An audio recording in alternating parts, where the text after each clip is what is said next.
Hello प्यारे बच्चों, आप सभी का स्वागत है उदित एकेडमी के इस यूट्यूब चैनल में। तो चलिए आज की वीडियो को शुरू कर लेते हैं। वीडियो को लाइक कर दें। तो आज की इस क्लास में जो है हम वर्क एनर्जी एंड पावर, ये जो है हमारा आज का चैप्टर होने वाला है। बहुत ही इंपॉर्टेंट चैप्टर है और इस चैप्टर से जो है एक या फिर दो क्वेश्चन जो है यूपी जेईई कप एग्जाम में पूछा ही जाता है। ठीक है, तो आज की इस वीडियो क्लास में जो है हम पीवाईक्यू भी करने वाले हैं। तो मेरा नाम है सूरज शर्मा और मैं जो है रेलवे के अंदर फार्मासिस्ट हूँ और मैंने डिप्लोमा इन फार्मेसी किया हुआ है। तो डिप्लोमा इन फार्मेसी करने के बाद आप भी जो है गवर्नमेंट जॉब ले सकते हैं, बस आपको मेहनत करना होगा। ठीक है, चलिए तो देखिए जो हमारा यहाँ पर पेड बैच है वो उदित फार्मेसी का जो ऐप है उस पर अवेलेबल है। तो आप पेड बैच के अंदर भी ज्वाइन कर सकते हैं। इसके लिए आपको क्या करना है, प्ले स्टोर से उदित फार्मेसी ऐप को डाउनलोड कर लेना है और जो हमारा यूपी जेईई कप का बैच है आप इसमें ज्वाइन कर सकते हैं। लाइव के साथ में आपको रिकॉर्डेड क्लास देखने को मिलता है, साथ में जितने भी प्रीवियस ईयर के क्वेश्चन पेपर हैं, नोट्स हैं, सभी चीज़ें जो हैं आपको पेड बैच में बहुत ही कम प्राइस में अवेलेबल है। तो आप जो है बैच में ज्वाइन कर सकते हैं। इसके लिए जो है आपको प्ले स्टोर से उदित फार्मेसी ऐप को डाउनलोड करना है और यहाँ पे जो है इंक्वायरी नंबर भी दिया है। तो आप इस नंबर पे जो है कॉल करके अगर आपको कोर्स से रिलेटेड कोई भी जानकारी लेनी है, इन्फॉर्मेशन लेना है, तो आप जो है इस नंबर पे कॉल कर सकते हैं। ठीक है, चलिए तो आज की क्लास को शुरू करते हैं और जो हमारा पहला क्वेश्चन हम देखते हैं। तो देखिए ये जो है हमारा यहाँ पे पूरा सिलेबस होने वाला है, वर्क एनर्जी एंड पावर। बहुत इंपॉर्टेंट जो है ये हमारा यहाँ पर यूनिट है, कार्य, ऊर्जा और शक्ति। ठीक है, कार्य, ऊर्जा और शक्ति। वर्क मीन्स क्या है, कार्य है आपका। वर्क मीन्स क्या है, कार्य, कार्य, ऊर्जा और शक्ति। ठीक है, तो देखिए मैं आपसे स्टार्टिंग से बताते आ रहा हूँ कि जो हमारा फिजिक्स है, अगर आप इसमें अच्छा स्कोर करते हैं तो डी फार्मा का जो है गवर्नमेंट कॉलेज मिलने का जो चांसेज है आपके लिए बहुत ही ज़्यादा हो जाता है अगर आप फिजिक्स में अच्छा स्कोर करते हैं। देखिए कितने क्वेश्चन आएंगे, 25 क्वेश्चन आएंगे। 25 क्वेश्चन जो है फिजिक्स से पूछे जाएंगे। ठीक है, और ऐसा नहीं है कि ये 25 क्वेश्चन बिल्कुल ही हार्ड पूछे जाते हैं, डिफ़िकल्ट पूछे जाते हैं। इसमें से 15 से 20 क्वेश्चन ऐसे होंगे जिनको कि आप कर सकते हैं। 15 क्वेश्चन तो आप मान के चलिए कि जो है इजी लेवल के पूछे जाते हैं। 5 क्वेश्चन आपके थोड़े से मीडियम लेवल के हो सकते हैं, इनको भी जो है आप सॉल्व कर सकते हैं। ठीक है, तो 20 क्वेश्चन का जो है आपको टारगेट बना के चलना है कि आपको जो है 20 क्वेश्चन करना है, यानी कि 100 में से जो है 80 नंबर आपको फिजिक्स से मिल सकता है। ठीक है, तो ये जो है पूरा यहाँ पे हमारा पूरा सिलेबस रहने वाला, जिसमें कि हम बात करेंगे वर्क डन के बारे में। Work done by constant force, एक नियत बल के द्वारा कार्य किया जाता है। ठीक है, साथ में जो है अगर वेरिएबल फोर्स है, अलग अलग फोर्स है, उस कंडीशन में वर्क क्या होगा, काइनेटिक एनर्जी, गतिज ऊर्जा, वर्क एनर्जी थ्योरम, कार्य ऊर्जा का थ्योरी क्या है, पावर यानी कि शक्ति क्या है। ठीक है, पोटेंशियल एनर्जी क्या है, स्प्रिंग का पोटेंशियल एनर्जी क्या है, कंजर्वेटिव फोर्सेज क्या होते हैं, नॉन कंजर्वेटिव फोर्सेज क्या होते हैं। ठीक है, वर्टिकल साइकिल में मोशन के बारे में पढ़ेंगे, इलास्टिक और इन इलास्टिक कोलिजन के बारे में पढ़ेंगे, जो कि हमारा 1 डायमेंशन 2 डायमेंशन होगा। इसको मैं आपको सेकेंड पार्ट में कराऊंगा और ये जो है मैं आपको सेकेंड पार्ट में जरूर कराऊंगा, क्योंकि ये बहुत इंपॉर्टेंट ये पूरा चैप्टर होने वाला है। ठीक है, चलिए तो यहाँ पे जो है पहला जो क्वेश्चन है वो हम देख लेते हैं, जो कि हमारा पीवाईक्यू है। भी बच्चे इस क्वेश्चन पे ध्यान देंगे। तो देखिए इस क्वेश्चन में क्या है कि दो कॉन्सेप्ट को मिला के जो है एक क्वेश्चन बनाया है। दो कॉन्सेप्ट को मिला के जो है एक क्वेश्चन बनाया है और इस कॉन्सेप्ट से रिलेटेड जो क्वेश्चंस हैं मैं आपको करा चुका हूं। आप इस क्वेश्चन को बड़ी आसानी से सॉल्व कर लेंगे अगर आपको जो भी हमारे वेक्टर्स हैं उनका मैग्नीट्यूड निकालने आता है। मैंने प्रीवियस क्लास में मैंने आपको बताया था वेक्टर वाले में कि आप किसी भी वेक्टर का जो है परिमाण, मैग्नीट्यूड आप कैसे फाइंड आउट कर सकते हैं। ठीक है, तो एक बार हम यहाँ पे क्वेश्चन पढ़ते हैं। A 120 gram mass has a velocity vector v is equal to 2i cap plus 5j cap metre per second at a certain instant, its kinetic energy is. तो किसी विशेष क्षण पर 120 ग्राम द्रव्यमान के एक कण का वेग वेक्टर v बराबर 2i cap plus 5j cap metre per second है, तो इसकी काइनेटिक एनर्जी होगी। ठीक है, तो देखिए ये क्वेश्चन तो बहुत सिंपल लग रहा है। काइनेटिक एनर्जी का जो फार्मूला है सभी को पता है, क्या होता है काइनेटिक एनर्जी का फार्मूला, हाई स्कूल से हम इसको पढ़ते हुए आ रहे हैं। K is equal to 1/2 m v square. सभी बच्चे फार्मूले को लिख लेंगे, ठीक है। के बराबर 1/2 यम वी स्क्वायर गतिज ऊर्जा का हमारे पास ये फार्मूला है, ठीक है। लेकिन यहाँ पे डायरेक्टली हमें वेलोसिटी नहीं दे रखा है, यहाँ पे वेलोसिटी जो है हमें वेक्टर फॉर्म में दिया है। सबसे पहले हमें क्या निकालना पड़ेगा, इसका मैग्नीट्यूड परिमाण निकालना पड़ेगा, ठीक है। Vector v is equal to 2i cap plus 5j cap, ठीक है। तो किसी भी वेक्टर का परिमाण कैसे निकालते हैं मैंने बता रखा है। आप ऐसे लिखेंगे, मोड लिखेंगे, बराबर क्या बनाना है, अंडर रूट बनाना है, ठीक है। 2 का स्क्वायर क्या हो जाएगा, हम लिखेंगे 2 का स्क्वायर प्लस 5 का स्क्वायर। किसी भी वेक्टर का हम परिमाण ऐसे ही निकालते हैं, ठीक है। 2 का स्क्वायर कितना हो जाएगा 4, 5 का कितना हो जाएगा 25, 25 प्लस 4 कितना होगा 29 होगा, ठीक है। तो हमें यहाँ पर मिल चुका है v बराबर, यानी कि वेलोसिटी का, जो हमारा यहाँ पर वेलोसिटी वेक्टर है उसका परिमाण हमको मिल चुका है v बराबर √29, ठीक है। अब क्या ये क्वेश्चन आसान हो गया? हाँ सर, ये क्वेश्चन जो है अब बिल्कुल ईजी हो गया है। k बराबर 1/2, मास कितना है 120 ग्राम। हम इसको किस में लिखेंगे, मीटर पर सेकंड में। देखिए हम जब भी क्वेश्चन को सॉल्व करते हैं हमारी कोशिश रहती है कि जो हमारा आंसर है हम उसको किस में लाएं, SI यूनिट के अंदर हम आंसर को फाइंड आउट करें, ठीक है। तो SI यूनिट के अंदर क्या है कि जो हमारा मास है, द्रव्यमान है, इसका यूनिट क्या होता है, किलोग्राम होता है, ठीक है। तो हम यहाँ पे 120 kg को हम बदलेंगे, 120 ग्राम को हम यहाँ पे चेंज करेंगे किसमें, किलोग्राम में, ठीक है। ये हो जाएगा 120 और 1 ग्राम में कितना होता है, किलोग्राम होता है 10⁻³ 1/2 इंटू 120 इंटू 10⁻³ गुणे वेलोसिटी क्या है √29 का स्क्वायर, ठीक है। अब हम इसको सॉल्व करेंगे, बिल्कुल इजी है। 1/2 इंटू 120 गुणे 10⁻³ √29 का स्क्वायर कितना होगा 29 हो जाएगा। सॉल्व करेंगे क्वेश्चन को, ये हो जाएगा आपका 60 इंटू 10⁻³ इंटू 29 का मल्टीप्लाई करिए 60 से, 29 का मल्टीप्लाई हम 6 से कर देते हैं, 9 छक 54, 54 के 4 हो जाएगा, 5 लगेगा, 6 दूनी 12, 5 17, कितना आ गया 174, ठीक है। तो ये हो जाएगा 1740, ठीक है। हमने यहाँ पर मल्टीप्लाई किया है किसके साथ में, 6 के साथ में, हमें करना है 60 के साथ में 0 बढ़ाएंगे, 1740 इंटू 10⁻³, ठीक है। फाइनल आंसर कितना आएगा 1 2 3 1.74 जूल। ये हमारा क्या आएगा final answer, option number B हमारा सही होगा, ठीक है। तो देखिए एनर्जी का यूनिट क्या होता है, एनर्जी का मात्रक क्या होता है, जूल होता है, क्या होता है जूल होता है, ठीक है, JOULE।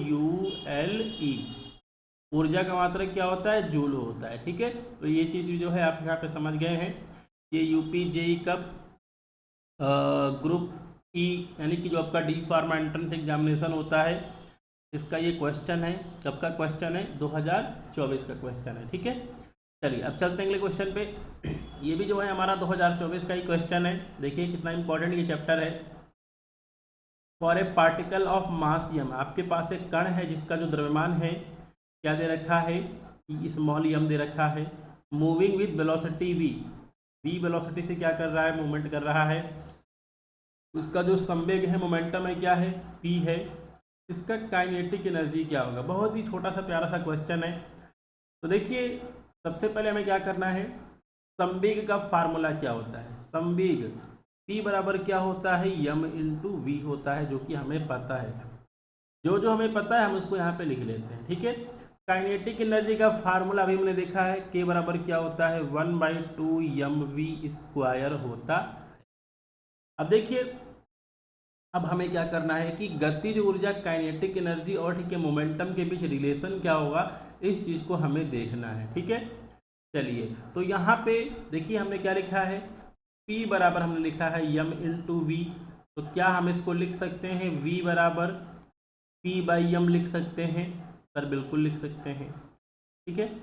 तो यहाँ पे आपको क्या है कि यहाँ पे आपको वेलोसिटी, मोमेंटम और मास के बीच जो है आपको रिलेशन देखने को मिल रहा है, ठीक है। अब हम क्या करेंगे, इस वाले फार्मूले पे चलेंगे। के बराबर 1/2 यम वी स्क्वायर, जहाँ पे वी लिखा है वहाँ पे क्या लिखेंगे, P/m लिखेंगे और इसका स्क्वायर करेंगे। ठीक है, चलिए आगे स्टेप करते हैं। 1/2 इंटू यम गुणे P का स्क्वायर बटे यम का स्क्वायर। एक यम से एक यम क्या हो जाएगा, कैंसिल हो जाएगा, तो क्या बचेगा, बचेगा P स्क्वायर बटे 2m बचेगा। ठीक है, तो हमारे पास यहाँ पे क्या आ चुका है, हमारे पास यहाँ पे आ चुका है के बराबर P स्क्वायर बाई 2m, यानी कि हमें यहाँ पर मोमेंटम, मास और काइनेटिक एनर्जी के बीच का रिलेशन हमें मिल चुका है। तो गतिज ऊर्जा के बराबर क्या होगी, P स्क्वायर बटे 2m होगी। ऑप्शन नंबर है हमारा यहाँ पे सही होगा। ठीक है, और इसी फार्मूले को जो है कभी कभी ऐसे भी लिखा जाता है कि देखिए P स्क्वायर बराबर क्या हो जाएगा, हम इसको ऐसे कर लेते हैं 2m के हो जाएगा, या फिर P बराबर क्या हो जाएगा, √2m के हो जाएगा। तो इस वाले फार्मूले से भी जो है कभी कभी एग्जाम में क्वेश्चन क्या कर लेता है, पूछ लेता है। ठीक है, आपको मास दे दिएगा, मतलब रेशियो आपसे पूछ लेगा कोई। ठीक है, दो पार्टिकल हैं, एक का मास 2m है, एक का मास 4m है, तथा उनकी काइनेटिक एनर्जी 4m है तथा 2m है, तो उनके मोमेंटम संवेग का रेशियो क्या होगा। इस टाइप का भी जो है आपसे क्वेश्चन पूछ लेगा। तो मेन है कि अगर आपका बेसिक क्लियर है तो क्वेश्चन कैसे भी घुमा के पूछेगा, आप उस क्वेश्चन के अकॉर्डिंग जो भी आपका स्टेप है, जो भी आपका प्रोसेस है, आप उसको एडजस्ट कर लेंगे। ठीक है, तो अभी के लिए जो है कम से कम आप डेली एक यूनिट से 50 MCQ जरूर से सॉल्व करिए। एक चैप्टर से जो है कम से कम 50 क्वेश्चन आपको जरूर से सॉल्व करने हैं। और क्वेश्चन कहाँ से मिलेंगे, अगर आपके पास बुक्स है, बुक से आप क्वेश्चन लगा सकते हैं, यूट्यूब से लगा सकते हैं, गूगल से लगा सकते हैं। बहुत सारे जो क्वेश्चन हैं आपको ऑनलाइन मिल जाएंगे, बस आपको प्रैक्टिस करना है। ठीक है, चलिए अब चलते हैं अगले PYQ की तरफ। बहुत इंपॉर्टेंट है और ये जो क्वेश्चन एग्जाम में 2 से 3 बार पूछा जा चुका है।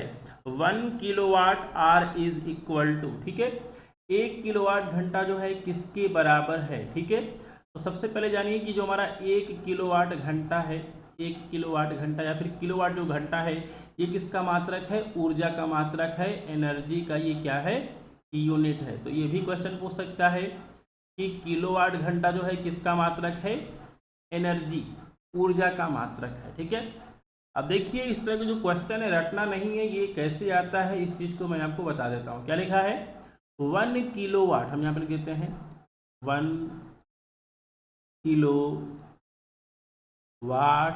घंटा, HOUR। ठीक है, अब देखिए किलो का मतलब क्या है, किलो का मतलब है, ठीक है, 10⁻3।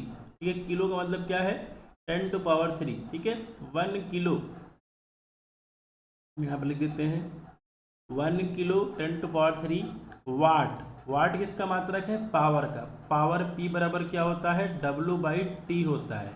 W क्या है, किया गया कार्य, कार्य का मात्रक क्या होता है, joule.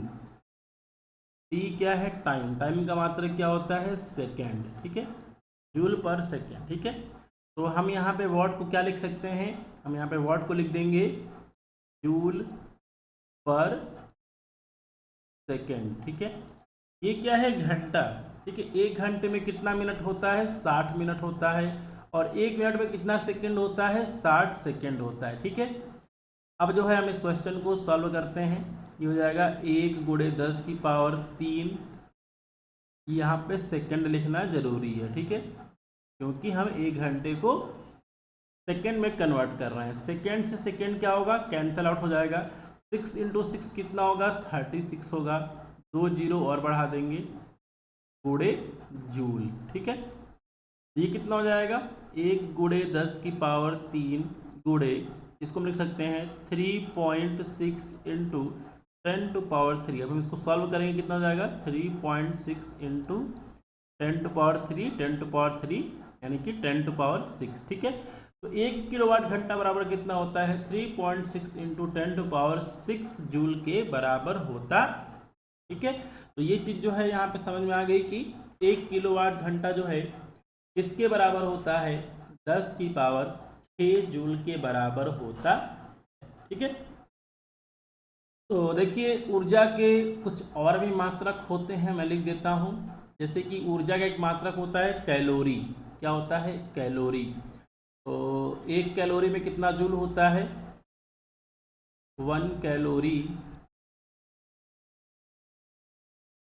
1 calorie is equal to 4.2 joule. ठीक है, 1 कैलोरी में 4.2 जूल होता है, तो 1 जूल में कितना कैलोरी होता है? आप इस चीज़ को भी जो है निकाल सकते हैं। ठीक है, 1 किलो कैलोरी में कितना जूल होगा? 1 किलो का मतलब क्या है? 10⁻3। ठीक है, एक बहुत इंपॉर्टेंट एक और मात्रक होता है 1 इलेक्ट्रॉन वोल्ट। 1 इलेक्ट्रॉन वोल्ट में कितना जूल होता है? 1.6 इंटू 10⁻19 जूल होता है। ठीक है, तो ये भी बहुत इंपॉर्टेंट है, आप इसको याद रखेंगे।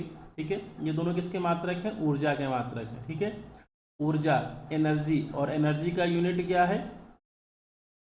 जूल है। ठीक है, इस चीज़ को भी जो है आपको याद रखना है। एसआई मात्रक है इसका, जूल क्या है?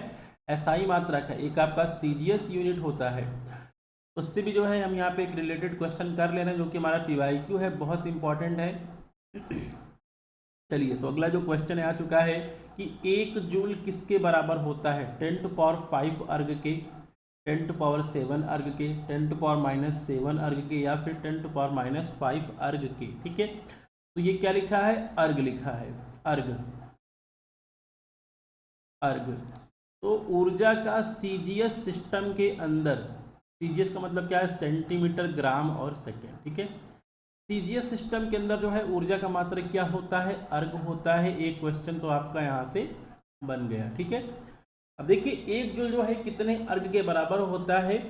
आप इसको डायरेक्ट भी याद कर सकते हैं, या फिर मैं आपको इसको कैसे निकालते हैं वो मैं आपको यहाँ पर बता देता हूँ। 1 जूल जो है, सबसे पहले मैं आपको बता देता हूँ कि 1 जूल जो है 10⁻7 अर्ग के बराबर होता है। ठीक है, अब ये चीज़ जो है हमें कैसे मिली है, इसके बारे में हम यहाँ पे डिस्कस कर लेते हैं। ठीक है, जूल किसका मात्रक है? जूल जो है हमारा ऊर्जा का, या फिर कहें कि कार्य का हमारा मात्रक है। ठीक है, अब ये चीज़ कैसे आया है, इस चीज़ को जो है वो हम यहाँ पे कन्वर्ट कर लेते हैं। ठीक है, तो देखिए हम यहाँ पे लिखते हैं वर्क का फार्मूला। W बराबर क्या होता है? फोर्स इंटू डिस्प्लेसमेंट होता है। ठीक है, ये हमारा फार्मूला होता है। देखिए बल क्या है? बल का फार्मूला अगर हम यहाँ पे लिखे, ठीक है, F बराबर m इंटू ए। यस क्या है? डिस्प्लेसमेंट। अब देखिए अगर हम बात करें यहाँ पे एसआई सिस्टम की, ये क्या है? मास, द्रव्यमान। द्रव्यमान का मात्रक क्या होता है? किलोग्राम। क्या है? त्वरण। त्वरण का मात्रक क्या होता है? Metre per second square. ये क्या है?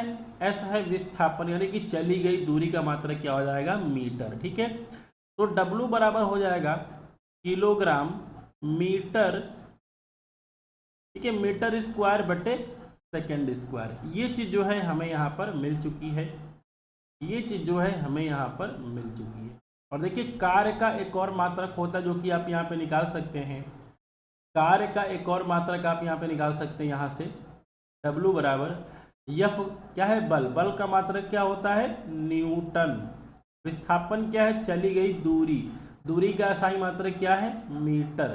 तो न्यूटन मीटर भी जो है एक कार्य का मात्रक होता है। ये भी आपका एक क्वेश्चन बन गया है। ठीक है, चलिए अब देखिए जो हमारा ये मात्रक आया है ये किस में है? एसआई यूनिट में है। हम इसको सीजीएस सिस्टम में यहाँ पर चेंज करने वाले हैं। ठीक है, तो W बराबर क्या मिल चुका है? किलोग्राम मीटर स्क्वायर बटे सेकेंड स्क्वायर। अब सीजीएस में बदलना है। 1 किलोग्राम में कितना ग्राम होता है? 1000 ग्राम होता है। 1000 ग्राम हमने लिख दिया है। 1 मीटर में कितना सेंटीमीटर होता है? सर 100 सेंटीमीटर होता है। हम लिखेंगे 100 सेंटीमीटर का स्क्वायर। ठीक है, बटे सेकेंड में तो कोई अंतर नहीं है, सेकेंड स्क्वायर। सॉल्व करेंगे। W बराबर हम इसको लिख सकते हैं 10⁻3 ग्राम। ये कितना है? 100 का स्क्वायर है, 10⁻2, ये कितना हो जाएगा? 10⁻, अगर आप 100 से मल्टीप्लाई करेंगे कितना आएगा? 10⁻4, 1 2 3 4 सेंटीमीटर स्क्वायर बटे सेकेंड स्क्वायर। ठीक है, ये हो गया 10 की पावर 3 ग्राम, इसको लिख सकते हैं 10 की पावर 4 सेंटीमीटर स्क्वायर बटे सेकेंड स्क्वायर। ये कितना चुका है 10 की पावर 4 और 10 की पावर 3 कितना होगा 10 की पावर 7 होगा ग्राम सेंटीमीटर स्क्वायर बटे सेकेंड स्क्वायर। अब देखिए जो हमको ये मिला है ग्राम सेंटीमीटर स्क्वायर बटे सेकेंड स्क्वायर, इसको क्या कहा जाता है अर्ग कहा जाता है, ERG कहा जाता है। ठीक है, तो हमें यहाँ से क्या मिल चुका है कि 1 जूल बराबर कितना होता है 10 की पावर 7 अर्ग होता है। ये चीज़ जो है आप समझ गए होंगे कि ये चीज़ कैसे आई है। ठीक है, तो किलोग्राम मीटर पर सेकंड स्क्वायर को ही क्या बोलते हैं जूल बोलते हैं। तो जूल का एक और मात्रक आपको यहाँ पे दिख गया है, और ग्राम सेंटीमीटर स्क्वायर पर सेकंड स्क्वायर को क्या बोलते हैं अर्ग बोलते हैं। ठीक है, तो फिजिक्स में रटना नहीं है, जो भी आपके न्यूमेरिकल्स हैं आप इनको लगाते जाइए। आप डायरेक्ट भी याद कर सकते हैं, ऐसा कोई इश्यू नहीं है, ताकि आपका एग्जाम में टाइम बचेगा। अगर ये आपसे डायरेक्ट क्वेश्चन पूछ लेगा तो एग्जाम में आपका टाइम बचेगा। ठीक है, तो देखिए अभी जो है मैंने आपको यहाँ पर करा दिया है कि एक जूल बराबर 10 की पावर 7 अर्ग होता है। तो क्वेश्चन पूछ ले कि एक अर्ग में कितना जूल होता है, तो आपको कन्फ्यूजन नहीं होना है। 10 की पावर 7 अर्ग में 1 जूल हो रहा है, तो एक अर्ग में कितना जूल होगा 1 जूल बटे 10 की पावर 7 होगा, तो कितना जाएगा 10 की पावर -7 जूल आ जाएगा। ठीक है, तो 1 जूल में 10 की पावर 7 अर्ग है, तो एक अर्ग में कितना जूल होगा एक अर्ग में 10 की पावर -7 जूल होगा। ऐसे भी एग्जाम में क्वेश्चन पूछ सकता है। ठीक है, तो एग्जाम में कुछ भी क्वेश्चन पूछ सकता है, बस आपको क्या करना है कि उसको कैसे सॉल्व करना है ये चीज़ आपको पता होनी चाहिए। ठीक है, कि एक मात्रा को एक यूनिट को हम दूसरे सिस्टम ऑफ यूनिट में कैसे चेंज करेंगे, CGS मात्रक को SI मात्रक में कैसे चेंज करेंगे, SI यूनिट को हम CGS सिस्टम में कैसे चेंज करेंगे, ये जो है आपको करने आना चाहिए। जब आप खुद से पेन पेपर उठा के क्वेश्चन को सॉल्व करेंगे, इन सभी क्वेश्चंस को आप दोबारा से खुद से सॉल्व करेंगे, तो आपको विश्वास आएगा, कॉन्फिडेंस आएगा कि आप क्वेश्चन को सॉल्व कर ले रहे हैं। ठीक है, चलिए अब कुछ बेसिक से क्वेश्चन कर लेते हैं। The SI unit of work, work का जो है कार्य का SI मात्रक क्या है जूल है, सभी को पता है। अर्ग भी होता है, लेकिन ये आपका क्या हो जाएगा CGS सिस्टम में मात्रक हो जाएगा। वॉट किसका मात्रक है शक्ति का, पावर का। न्यूटन किसका मात्रक है बल का मात्रक है। सही ऑप्शन क्या है ऑप्शन नंबर बी। चलिए अगला क्वेश्चन देख लेते हैं। वर्क डन इज 0 व्हेन, ठीक है, तो कार्य शून्य कब होगा। तो देखिए कार्य जो है इन 3 कंडीशन के अंदर 0 होगा। अगर देखिए फोर्स 0 है, अगर लगाया गया बल जो है, अगर बल 0 हो जाएगा तो W 0 हो जाएगा, पहली कंडीशन। अगर डिस्प्लेसमेंट 0 है, आपने फोर्स तो लगाया है, आपके पास जो है आपने फोर्स लगाया 5 न्यूटन का, लेकिन डिस्प्लेसमेंट क्या हुआ, विस्थापन क्या हुआ 0, तो वर्क भी आपका क्या हो जाएगा 0 हो जाएगा। तीसरा है अगर आपका एंगल कितना है 90 डिग्री है, ठीक है। कहने का क्या मतलब है, कहने का मतलब ये है कि विस्थापन आपका इस डायरेक्शन में होना है, आप फोर्स इस डायरेक्शन में लगा रहे हैं। हम इसको सही से बना लेते हैं।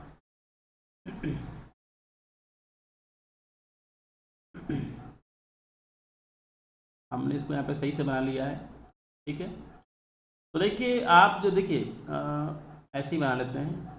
आपका विस्थापन इस डायरेक्शन में होना है, लेकिन जो फोर्स है आप इस डायरेक्शन में लगा रहे हैं, परपेंडिकुलर आप इसको बना लेंगे, ठीक है।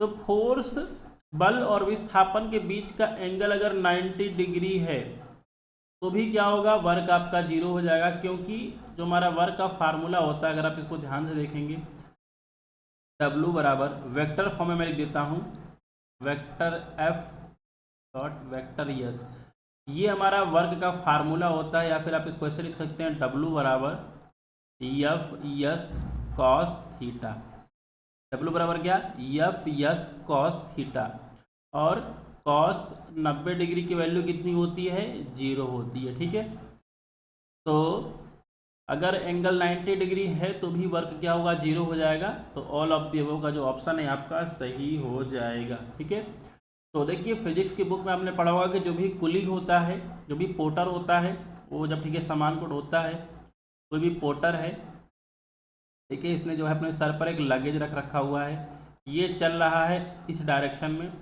विस्थापन इसका इस डायरेक्शन में है, लेकिन जो फोर्स है वो कहाँ लग रहा है, नीचे की तरफ फोर्स mg लग रहा है। ठीक है, नीचे की तरफ फोर्स क्या लग रहा है, mg लग रहा है। दोनों के बीच का एंगल क्या है, 90 डिग्री है। मतलब इस पुली के द्वारा, इस पोर्टर के द्वारा जो किया गया वर्क है वो क्या है, 0 है। ठीक है, तो ये रही बात फिजिक्स की। चलिए अब बात करते हैं अगले क्वेश्चन की। Unit of work, same question आ चुका है, खुद से आप इसको कर लेंगे। 1 जूल किसके बराबर होता है, मैंने बता रखा है 1 जूल किसके बराबर होता है, तो W बराबर क्या है, बल गुणे बल की दिशा में विस्थापन, बल का मात्रक क्या है न्यूटन, विस्थापन का मात्रक क्या है मीटर। तो न्यूटन मीटर भी जो है 1 जूल बराबर 1 न्यूटन मीटर भी होता है, ऑप्शन नंबर बी। चलिए बहुत ही प्यारा सा क्वेश्चन है। Work done on a body equal to, किसी वस्तु पर किया गया कार्य बराबर होता है मोमेंटम के, चेंज इन काइनेटिक एनर्जी के, फोर्स के, या फिर वेलोसिटी के। ठीक है, बहुत ही प्यारा सा कॉन्सेप्ट है। तो देखिए जो भी हमारा वर्क डन होता है, किया गया कार्य होता है, ये गतिज ऊर्जा में बदलाव के बराबर होता है। इसी को हम कहते हैं वर्क एनर्जी थ्योरम। कहने का क्या मतलब है, कहने का मतलब ये है कि W बराबर डेल्टा के, डेल्टा के का मतलब क्या है, W बराबर K final minus K initial, मतलब किया गया कार्य बराबर अंतिम गतिज ऊर्जा माइनस प्रारंभिक गतिज ऊर्जा। ठीक है, यही हमारा क्या है, किया गया कार्य। ठीक है, तो किसी वस्तु पर किया गया कार्य किसके बराबर होता है, गतिज ऊर्जा में बदलाव के बराबर होता है, यानी कि W बराबर डेल्टा के, यानी कि W बराबर K final minus K initial. ठीक है, चलिए अगला क्वेश्चन देख लेते हैं। बहुत ही प्यारा सा क्वेश्चन है, बिल्कुल इजी सा क्वेश्चन है, क्लास 10th का ये क्वेश्चन है। ठीक है, एक 20 न्यूटन का बल जो है 60 डिग्री के एंगल पर, कोण पर कार्य करता है। वस्तु 10 मीटर जो है हॉरिजॉन्टल चलती है, किया गया कार्य कितना होगा। ठीक है, तो वस्तु जो है 10 मीटर हॉरिजॉन्टल चल रही है, जो फोर्स है, फोर्स F बराबर 20 न्यूटन का है। ठीक है, तो देखिए जो भी हम फोर्स लेते हैं, जो भी हम बल लेंगे, जिस दिशा में विस्थापन हुआ है उस डायरेक्शन में हम क्या लेंगे, फोर्स को लेंगे। तो ये वाला कंपोनेंट थीटा बराबर क्या दे रखा है, 60 डिग्री रखा। ठीक है, तो फोर्स का ये वाला कंपोनेंट जो होगा आपका हो जाएगा F cos थीटा, जो हॉरिजॉन्टल वाला है, और जो आपका परपेंडिकुलर वाला ही आपका होगा F sin थीटा। ठीक है, तो हम हमेशा क्या लेंगे, जिस डायरेक्शन में विस्थापन हो रहा है हम उसी डायरेक्शन वाला फोर्स लेके चलेंगे। ठीक है, तो यहाँ पे वर्क डन हमारा क्या हो जाएगा, वर्क डन हो जाएगा W बराबर F cos थीटा गुणे डिस्प्लेसमेंट यस, फोर्स क्या दे रखा है 20, थीटा क्या दे रखा है cos 60, गुणे विस्थापन कितना हुआ 10 मीटर, ये हो जाएगा आपका 200। cos 60 की वैल्यू कितनी होती है 1/2, जो वैल्यू sin 30 का होता है वही cos 60 का होता है। आंसर हमारा आ जाएगा 100 जूल, ऑप्शन नंबर बी। चलिए अगला क्वेश्चन देख लेते हैं। देखिए बहुत ही प्यारा सा क्वेश्चन है, जो कि अभी हमने पढ़ा है वर्क एनर्जी थ्योरम में। A body of mass 2 kg is accelerated from rest to 10 metre per second, work done is. 2 kilogram वस्तु को विराम से, विराम से मतलब क्या है, इसका प्रारंभिक वेग, वस्तु का प्रारंभिक वेग, वस्तु का प्रारंभिक वेग v इनिशियल क्या है 0 मीटर पर सेकेंड है। वस्तु का final velocity 10 metre per second है। किया गया कार्य ज्ञात करें। ठीक है, तो मैंने क्या बताया है कि जो भी वर्क डन होता है किसके बराबर होता है, चेंज इन काइनेटिक एनर्जी के बराबर होता है, यानी कि W बराबर K final minus K initial.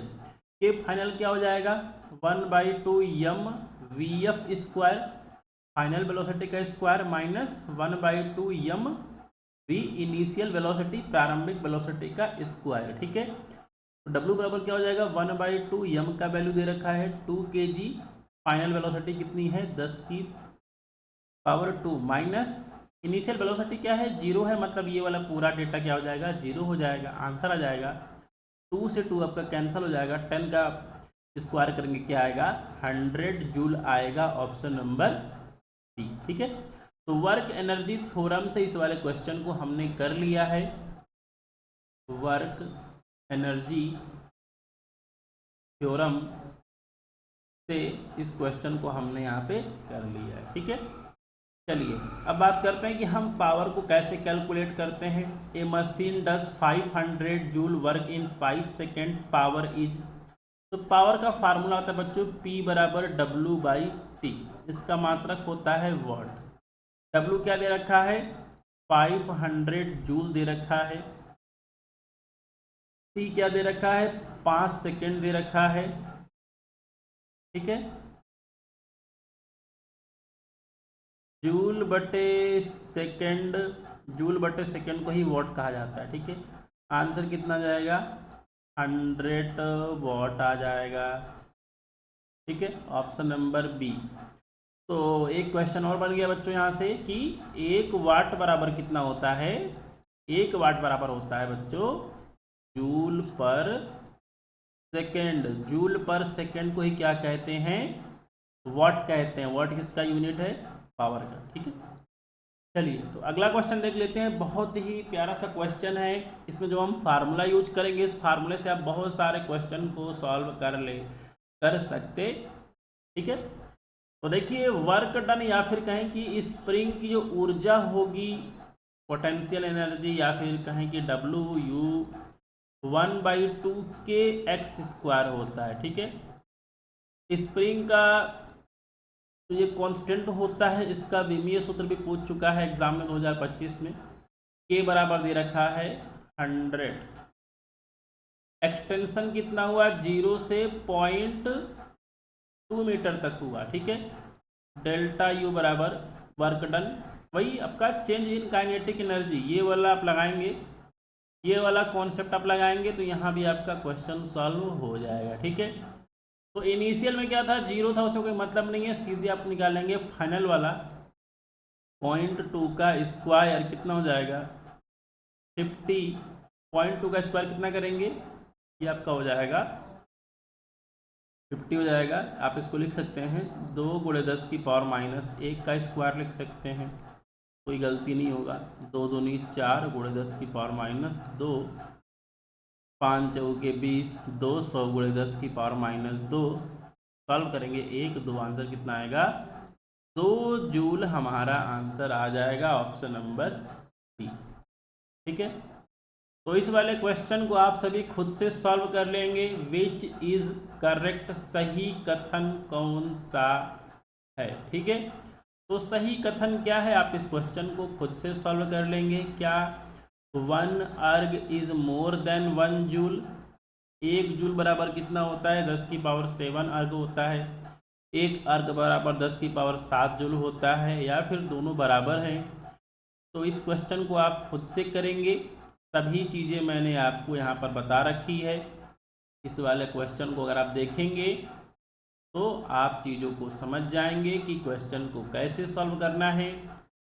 ठीक है, 1 जूल बराबर 10⁻7 अर्ग होता है, कैसे आया है ये मैंने बता रखा है। 1 अर्ग बराबर 10⁻⁻7 जूल होता है, इस चीज़ को भी आप यहाँ पे देख चुके हैं कैसे हुआ है। ठीक है, तो इन सभी क्वेश्चंस को जो है एक बार आप खुद से सॉल्व करने की कोशिश करेंगे, और इस चैप्टर का जो है हम पार्ट 2 भी करेंगे। पार्ट 2 भी बहुत इम्पॉर्टेंट है, और पार्ट 2 से भी जो है कुछ PYQ एग्ज़ाम्स में आए हुए हैं, उनको भी जो है हम नेक्स्ट क्लास में डिस्कस करेंगे। तो चलिए मिलते हैं अगली क्लास में, जय हिंद।